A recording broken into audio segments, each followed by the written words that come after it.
بسم اللہ الرحمن الرحیم۔ لاکھوں کروڑوں درود نبی اکرم صلی اللہ علیہ وسلم اور ان کی آل پر۔ آج پاکستان دو کشتیوں کے سوار۔ پاکستان نہ تو آگے کا رہا نہ تو پیچھے کا رہا، پاکستان کہیں بیچ میں رہ گیا۔ پاکستان کی یہ حالت کیسے ہوئی، اس کی تفصیل آج ہم بیان کریں گے اپنی اس خصوصی ویڈیو میں۔ تو ویڈیو کو لائک اور کمنٹ کرنا نہ بھولیے گا اور سبسکرائب بھی کر لیے گا، شکریہ۔ اور چلتے ہیں اپنی اس ویڈیو کی جانب۔ آج وزیر اعظم عمران خان نے بیرون ملک کی میڈیا کو انٹرویو دیا۔ اس انٹرویو میں بہت ساری باتیں تھیں، جس میں سے کچھ باتیں یہ تھیں کہ انہوں نے ایک بہت ہی بڑا اعلان کیا، جس میں انہوں نے یہ بولا کہ امریکہ کا اب پارٹنر بھارت ہے اور پاکستان کے ساتھ اس لیے اس طرح کا سلوک کیا جا رہا ہے۔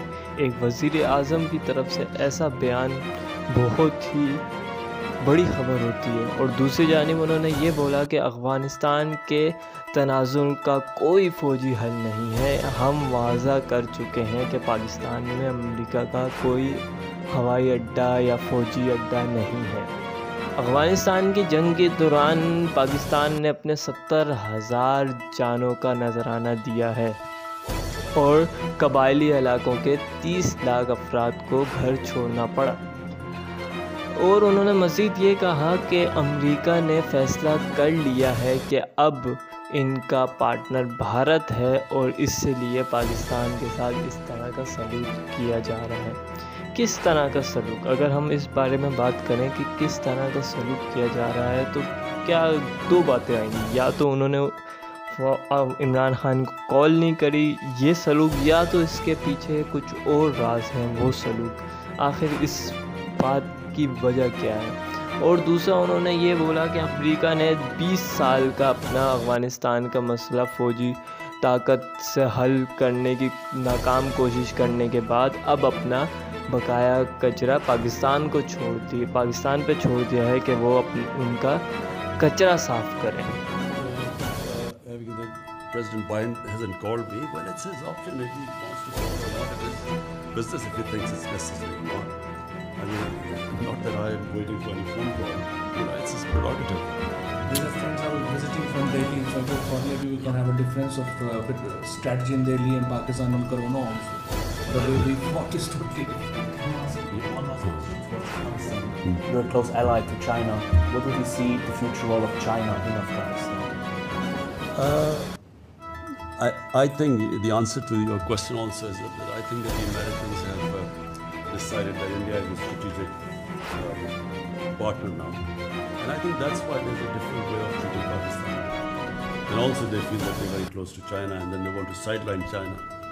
So I think in the broader strategic policy of the US, I think that's what is reflected in the way they have dealt with Pakistan. And Pakistan is just considered only to be useful in the context of someone settling this mess. انہوں نے مزید یہ کہا کہ طالبان کا کہنا ہے کہ جب تک اشرف غنی افغانستان کے صدر ہیں تب تک ان کی جانب سے کوئی گفتگو نہیں کی جائے گی۔ ان کے موجودہ حالات میں افغانستان کی سیاست حل نظر نہیں آتی۔ اور دوسری جانب امریکی انٹیلیجنس کی رپورٹ یہ ہے کہ طالبان 90 دن کے اندر پورے افغانستان میں قبضہ کر لیں گے۔ 90 دن کے اندر وہ افغانستان میں حکومت اپنی ڈال لیں گے۔ یہ امریکن انٹیلیجنس کی رپورٹ ہے۔ تحقیقات میں یہ بھی انکشاف ہوا کہ ان لوگوں کا جو پہلا ٹارگٹ تھا وہ داسو پروجیکٹ نہیں تھا۔ ان کی پہلی کوشش تھی حملہ آور ہونے کی دیامیر بھاشا ڈیم کی جو سائٹ ہے، یہ ان کی ان کا ٹارگٹ وہ تھا۔ جب وہاں انہیں کامیابی نہ ہو سکی تو انہوں نے پھر یہ دوسرا رخ اختیار کیا اور داسو کے پروجیکٹ کو نشانہ بنایا۔ ہماری کی تحقیق کے مطابق اس واقعے کے لیے افغانستان کی سرزمین کو استعمال کیا گیا۔ اس کی پلاننگ اس کی ایکسیکیوشن کے اس کے جس کی منصوبہ بندی کے جو تانے بانے ہیں وہ ہمیں واضح طور پر NDS اور را کا اس میں ہمیں نیکسس دکھائی دے رہا ہے. وزیر اعظم عمران خان نے دوسری جانب ایک نئی میڈیا ٹاک کی جس میں انہوں نے ڈیم کے حوالے سے بات کی. تو انہوں نے ایک خصوصی پوائنٹ یہ بولا کہ ہماری حکومت نے 10 سال میں 10 نئے ڈیم بنانے کا فیصلہ کیا ہے. انہوں نے اتنے کانفیڈنس سے بولا کہ ان کو یقین تھا کہ ان کے 5 سال بھی اگلے انہی کے ہیں. یہ واقعہ بہت ہی ہوتا ہے, کہیں کہیں شیخ رشید اپنی میڈیا ٹاک میں اس طرح سے کی بات کر جاتے ہیں اور عمران خان تو بولتے ہی بولتے ہیں کہ اگلے 5 سال بھی انہی کے ہیں. کیا واقعی یہ ایسا ہوگا کہ اگلے 5 سال بھی PTI گورنمنٹ کی رہے گی؟ کیونکہ الیکشن سے پہلے اس طرح کی باتیں آنا. ٹنل ہے اس کی تربیلا کی, آج اس کی گراؤنڈ بریکنگ پہ آیا ہوں, اور مقصد اس کا یہ ہے کہ ہم اپنے ملک میں پہلی چیز تو صاف بجلی پیدا کرنے کی جو ہماری کوشش ہے کہ پاکستان وہ ملک بننا چاہتا ہے جو گلوبل وارمنگ جو ایک بہت دنیا کو, پاکستان کو نہیں دنیا کو ایک بہت بڑا سامنے مسئلہ آ رہا ہے گلوبل وارمنگ کا. ابھی ایک ٹاپ سائنٹسٹ نے دنیا میں کلائمیٹ چینج کے اوپر ایک سروے کر کے ان کو فائنڈنگز دی ہے, اور اس میں انہوں نے کہا ہے کہ دنیا کا جو موسم ہے وہ بڑی تیزی سے گرم ہو رہا ہے, اور اس گرمی کی وجہ سے بڑے دنیا کو مسئلے آئیں گے سامنے. مثلا ابھی بھی کئی آگ لگی ہوئی ہے جدھر کبھی پہلے آگے نہیں لگی, جس طرح سائبیریا میں کبھی اس طرح کی آگیں بھی نہیں لگی. پہلے لگتی بھی تھی آگ لیکن ایسی نہیں لگی, کیونکہ یہ گلوبل وارمنگ اور پھر موسم کی تبدیلی کی وجہ سے امریکہ میں,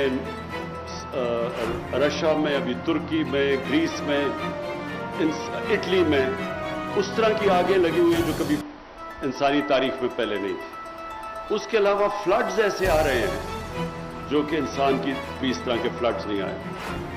اور پھر جو گرمی پڑ رہی ہے کئی جگہوں کے اوپر, جس میں پاکستان میں جو جیکو آباد ہے سب سے زیادہ دنیا میں جو گرم اس وقت علاقہ ہے, اور جو سب سے ہائی ٹیمپریچر ریکارڈ کیا گیا وہ پاکستان میں جیکو آباد ہے. تو ہمارے لیے یہ دنیا میں بھی اس کی بڑی اہمیت ہے کہ ہم اب اس طرح کی بجلی بنائیں جس سے یہ جو گلوبل وارمنگ اس کے اوپر امپیکٹ نہ پڑے. تو یہ جو بجلی بنتی ہے پانی کے اوپر, اور یہ جو تربیلا کی 5 ٹنل ہے, اس سے جو بجلی پیدا ہوگی یہ صاف بجلی ہوگی. اور ہماری کوشش یہ ہے کہ پاکستان وہ ملک ہو 2030 تک جس کی زیادہ تر جو بجلی بنے گی وہ صاف بجلی بنے گی. وہ پانی سے بنے گی یا پھر وہ سورج کی سولر سے بنے گی, اور یا پھر ہوا سے جو ونڈ انرجی ہے اس سے بنے گی. لیکن ہم کوشش کریں کہ ہم یہ جو فاسل فیولز جلا کے بجلی بناتے ہیں اس سے نہ بنے. تو اس لیے ایک تو یہ میرا آنے کا آج یہاں مقصد تھا. دوسرا یہ کہ یہ جو ٹنل 5 ہے اس کی وجہ سے اس ڈیم کی تربیلا کی زندگی لمبی ہو جائے گی, کیونکہ ہمیں سب کو پتا ہے کہ سلٹ یا جو سیڈیمنٹ آ رہا ہے وہ چلتا آ رہا ہے اوپر سے, وہ صرف 4 میل دور ہے اس ڈیم سے. اور یہ جو ٹنل 5 ہے اس کی وجہ سے ہم کافی وہ جو سلٹ ہے اس کو فلش کر دیں گے. تو یہ بھی اس کی ایک بہت بڑی چیز ہے کہ ڈیم کی زندگی بڑی ہو جائے گی. اس کے ساتھ ساتھ داسو اور باشا ڈیم, ان کا بننا ٹائم پہ بڑا ضروری ہے, کیونکہ اس کی وجہ سے بھی یہ سیڈیمنٹ جو آ رہا ہے, جو سلٹ آ رہی ہے اس طرف ڈیم کی طرف, وہ بھی بہت آہستہ ہو جائے گی اور ڈیم کی زندگی زیادہ لمبی ہو جائے گی. مجھے صرف ایک چیز افسوس ہوتا ہے کئی دفعہ کہ ہم نے پہلے ان چیزوں کا نہیں سوچا. باشا ڈیم 1984 میں فیصلہ ہوا تھا بنانے کا, 1984 میں, اور وہ کسی وجہ سے کیوں نہیں بنی, کیا دور کی سوچ کسی میں نہیں تھی,